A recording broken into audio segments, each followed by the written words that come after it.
မင်္ဂလာပါရှင် exam မှာ emoji အသုံးပြုနည်းကိုရှင်းပြပေးသွားမှာဖြစ်တယ်အဲ့တော့ exam ထဲမှာကျွန်တော်တို့ဒီ emoji လေးတွေကိုဘယ်လိုအသုံးချမလဲအဲ့တော့ emoji ကိုဒီမှာလိုအပ်တဲ့တွေလိုအပ်တယ်ဆိုလို့ရှိရင်အသုံးပြုလို့ရအောင်ဒီ emoji အသုံးပြုနည်းလေးကိုsharing ပေးသွားမှာပဲဖြစ်ပါတယ်ကျွန်တော်တို့ဒီ emoji ကို exam မှာအသုံးချတဲ့အခါမှာနှစ်မျိုးသုံးသွားပါမယ်ပထမတစ်မျိုးကတော့ fashion နဲ့သုံးသွားမယ်ဒုတိယတစ်မျိုးကတော့ဒီလိုမျိုးအယောင်လေးတွေပေါ့ဒီမှာအမှန်ချင်းဆိုရင်အယောင်လေးဒီမှာဒီ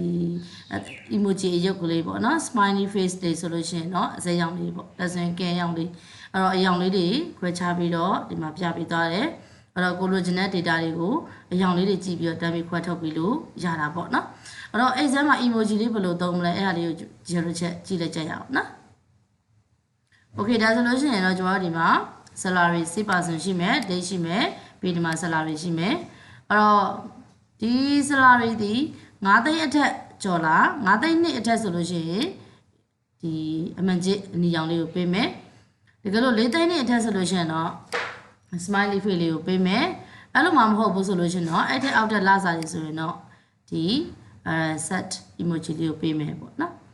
ဒီလိုမျိုး emoji လေးတွေကို exam မှာအသုံးပြုသွားမှာဒီ function if nested if function ကိုခေါ်တယ် if function နဲ့အသုံးချသွားမှာဖြစ်ပါတယ်အဲ့တော့ဒါလေးကိုတစ်ချက်ကြည့်လိုက်ရအောင်ပါအဲ့တော့ဒီမှာ emoji သုံးတဲ့အခါမှာ emoji ဒီ office 365မှာပဲရမယ် office 365 exam မှာပဲရပါမယ်ရိုး exam မှာမရပါဘူး2013 2016တို့မှာမရပါဘူးเนาะအဲ့တော့ဒီ emoji အသုံးချတာဒီOffice 365မှာပဲအသုံးချလို့ရပါမယ်။အဲဆိုရင်ဒီ emoji လေးကို9သိန်းနဲ့အထက်ဆိုလို့ရှိရင် salary ကို emoji အမှန်ချစ်ကလေးလိုချင်တယ်။ဒါဆိုရင် nested if function နဲ့တွဲပြီးတော့အသုံးချသွားပါမယ်။အဲ့တော့ formula တွက်လိုက်ပါမယ်ညီမချင်း if တက်ခေါက်ပေါ့။ logical တက်တည်ပဲကွက်လဲဆိုတော့ဒီ salary အကွက် d2 ပေါ့ d2 ဆိုတော့ salary ပေါ့။အဲ့ဒီ salary အကွက်ဒီ greater than equal ဘယ်လောက်ထက်ကြီးချင်တာလဲဆိုတော့9သိန်း။အဲ့တော့ခု0ရတောင်းတော့သိန်းပေါ့9သိန်းကောမှာဒါဆိုလို့ရှိရင်ဘာပေးချင်တာလဲဆိုတော့ value is true အမှန်ချစ်လေးပေးချင်တာเนาะမှန်ခဲ့တယ်ဆိုလို့ရှိရင်ဒီ cell ကွက်လေးက value is true မှန်ခဲ့တယ်ဆိုလို့ရှိရင်ဘာလေးပေးချင်တာလဲဆိုတော့အမှန်ချစ်လေးပေးချင်တယ်အမှန်ချစ်ဆိုတော့ emoji လေးပေးချင်တယ်ပေါ့နော်အဲ့တော့အဲ့လိုမျိုး emoji ရုပ်ကလေးတွေကိုထည့်တော့မှာဆိုလို့ရှိရင်ကျွန်တော်က emoji ရုပ်တည်တက်ဒါတက် CAG တက်စာသားဖြစ်တယ်စာသားဖြစ်တဲ့အတွက် formula ထဲမှာရေးတဲ့စာသားမှန်တယ်မြတ် double ကုတ်ထဲမှာထည့်ပေးပါအဓိကဒီမှာက number လည်းမဟုတ်ဘူးပြောချင်တာကဒီတက်စာသားဖြစ်တယ်ပေါ့နော်နံပါတ်မဟုတ်ဘူးတက်စာသားတွေဖြစ်တဲ့အတွက်ကျတို့ကတပည့်ကုတ်ထဲမှာထည့်ပေးပါဒါလေးကိုချက်မမေ့နဲ့နော်တပည့်ကုတ်သုံးတဲ့အခါမှာလည်း shift key နဲ့တပည့်ကုတ်နဲ့တခါတည်းတွဲသုံးပေးနော်single ကုတ်နှစ်ခါသုံးလို့မရပါဘူးနော်ဒီလိုမျိုးလေး single ကုတ်နှစ်ခါသုံးလို့မရပါဘူးတပည့်ကုတ်ကိုတခါတည်းသုံးပါပြီးရင် window logo ရဲ့ dot ရဲ့နှိပ်လိုက်ပါနော်window logo ရဲ့ dot ရဲ့နှိပ်ပါပြီးကိုလိုချင်တဲ့အမှန်ချစ်ကလေးကိုယူပြီးဒီမှာကာစာလေးပြန်ချပြီးမျက်တောင်လေးပြန်ပိတ်နော်ပြီးရင် comma အဲ့တော့ window logo ရဲ့ dot ရဲ့နော် window logo ရဲ့ dot ဆိုတာက full stop လေးကိုပြောတာနော်အဲ့ဒါလေးကိုနှိပ်ပါပြီးရင်တော့နောက်တစ်ဆင့် comma ပေါ့ value is 2 value is 2ပြီးသွားပြီဆိုတော့ value false မှာပါပေးမလဲvalue false မှာကျတော့နောက်တစ်ခါထပ်စစ်ရှင်တာနော်ဒါကြောင့်မလို့ nested if function သုံးမယ်လို့ပြောခဲ့တာနော်အဲ့တော့ very first နေရာရောက်တိုင်း if formula ကိုပြန်ခေါ်ပြီးတော့တက်စစ်မယ်အဲ့တော့ if တက်ခေါက်လိုက်ပေါ့ logical တက်သည် d2 salary ဆိုတော့အကွက်သည် greater than equal 90ရာခေါင်းကောင်းသိန်း4သိန်းပေါ်မှာပြီးမြတ်တာအဖင် window logo ရဲ့ dot အဆက်ကလေးကိုနှိပ်လိုက်ပြီးဗာလေးလို့ကျွန်တော်ဆိုတော့ဒီဒီ head eye face ပေါ့နော် smiley face မဟုတ်ဘူးကြိုက်ကြယူပါเนาะဒါကတော့ကိုအဆင်ပြေတဲ့ကိုသုံးချင်တဲ့ emoji လေးကိုယူလိုက်ပါပြီးတော့လည်းမျက်တောင်လေးပြန်ပိတ်ပြီးရင်ကောမှာနော်ဒီမှာထပ်ဆက်ရှင်သေးဒီမှာ if ခံပြီးတော့ထပ်ပြီးတော့ကိုကြိုက်သလောက်နော်ကိုရဲ့လုပ်ငန်းမှာစစ်ရှင်သလောက်ကိုကထည့်သွားလို့ရတယ် if လေးခံပြီးတော့တခြားရောက်ဒီမှာနှစ်ချက်သုံးချက်စစ်မယ်နော်9သိန်းနဲ့အထက်ဆိုလို့ရှိရင် match လေးပေးမယ်4သိန်းနဲ့အထက်ဆိုလို့ရှိရင်တော့ဒီ head eye face လေးကိုပေးမယ်တကယ်လို့အဲ့အောက်မှာရော့သွားပြီ value false နော် false ဖြစ်သွားပြီဆိုလို့ရှိရင်ဘာလေးပေးမလဲနော်အဲ့ဒါလေးကိုကျွန်တော်ဒီမှာထပ်ပြီးတော့ရွေးကြည့်လိုက်တဲ့အခါမှာ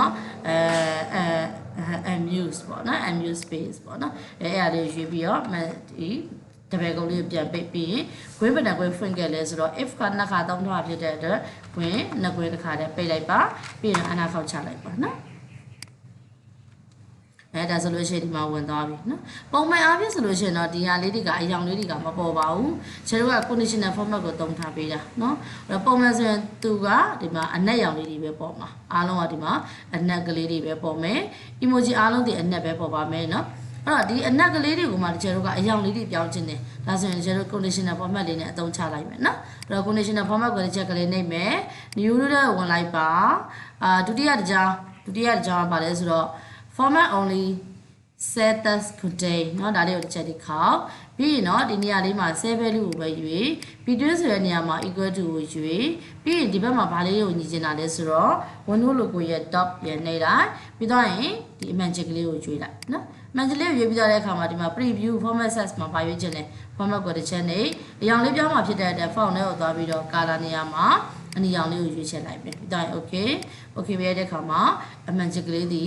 အနီရောင်လေးဖြစ်သွားမယ်ရမယ်နော်ပြီးရင်နောက်တစ်ခု conditional format တွေကိုသွား new ဒုတိယတစ်ကြောင်းရွေးပါ save value ပဲရွေးမယ်ပြီးတွင်းနေရာမှာ equal to ကိုရွေးပြီးနောက်နေရာမှာ window logo ရဲ့ top ရဲ့နေပြီးတော့ရင်တော့ဒီ headline field လေးကိုရွေးပြီးတော့ရင် format တွေကိုသွားဒီ color တွေကိုသွားပြီးတော့ဘာရောင်လေးလိုချင်တယ်အစိမ်းလေးယူပါမယ် okay ပေါ့ okay ဒါဆိုဒီမှာအစိမ်းရောင်လေးပြောင်းသွားပြီနော်ဒီ amuse space လေးကိုကျွန်တော်ဗာလေးသုံးမလဲဒါဆိုရင် new ကိုသွားဒုတိယတစ်ကြောင်းပြီးဒီနေရာလေးမှာ equal to ဒီမှာကျတော့ဗာလေးယူလို့ဆို window logo ရဲ့ dot ပြီးတော့ရင်ဒါလေးယူမယ်နော်လေးယူမယ်ယူပြီးတော့ဆို format ကိုသွားဒီထဲမှာဘာရောင်လေးလိုချင်တော့ခရမ်းရောင်လေးယူမယ် okay ပေးလိုက်မယ်ဒါဆိုရင်တော့ emoji လေးတွေနဲ့ကျွန်တော်ခွဲထုတ်ပြီးသွားပြီပေါ့အဲ့တော့ emoji မှာတစ်ချက်နှိပ်လိုက်တဲ့အခါမှာကျွန်တော်ကselect all လေးကိုဖြုတ်လိုက်ပြီးအမှန်ချစ်ကိုလိုချင်တယ် okay ဒါဆိုလို့ရှိရင်အမှန်ချစ်အနီရောင်ရှိတဲ့9သိန်းအထက် salary တွေကဘယ်သူတွေလဲဒီလိုမျိုးခွဲထုတ်လို့ရပြီနော်ဒါတော့အဲ့စင်းမှာကိုလိုအပ်တယ်လို့အသုံးပြုနိုင်ပါတယ်เนาะ emoji လေးတွေဘယ်လိုထည့်ရမလဲဆိုတဲ့သင်ခန်းစာလေးကို sharing ပေးထားတာပဲဖြစ်ပါတယ်เนาะအဲ့တော့ဒါလေးကိုရွေးလိုက်မယ်အသေးပုံလေးရွေးလိုက်မယ်ဒါဆိုရင်ဒီမှာအစိမ်းရောင်လေးသိန်းနဲ့အထက်တန်ဖိုးပေါ့နော်ဒါဆိုရင်ဈေးရောင်လေးနဲ့ပြသွားပါပြီနောက်တစ်ခုဒီမှာ set all လေးကိုဖြုတ်ပြီးတော့ရင်ဒါလေးကိုရွေး okay ဒါဆိုရင် mu face နဲ့ salary 3သိန်းပေါ့နော်အဓိကတော့4သိန်းရဲ့အောက်ပေါ့ဒါဆိုလို့ရှိရင်เนาะ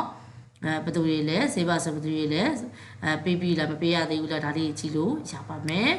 ဒီမှာ select all လေးကိုပြန်ဖြုတ်ပြီးတော့ရင် okay ပေါ့ဒါဆိုရင်ပုံမှန်တိုင်းပြန်ဖြစ်သွားပါပြီလားဒါဆိုရင် emoji in excel လို့ခေါ်တဲ့ excel မှာ emoji ဘယ်လိုသုံးရမလဲဒါလေးကို sharing ပေးထားရဖြစ်ပါတယ်ဒီသင်ခန်းစာတွေမိမိတို့အသုံးတဲ့တယ်เนาะသူကိုယ့်ရဲ့သင်ခန်းစာတွေဒီလုပ်ငန်းအတွက်အသုံးဝင်တယ်ဆိုလို့ရှိရင် comment ပေးခဲ့လို့ရတယ်နောက်တစ်ခုက sharing ကိုယ့်ရဲ့သင်ခန်းချင်း base တွေကို sharing ပေးခဲ့လို့ရပါတယ်ရှင်အားလုံးကျေးဇူးတင်ပါတယ်နောက်ထပ်သင်ခန်းစာတွေမှာပြန်လည်ဆုံတွေ့ကြမယ်နော်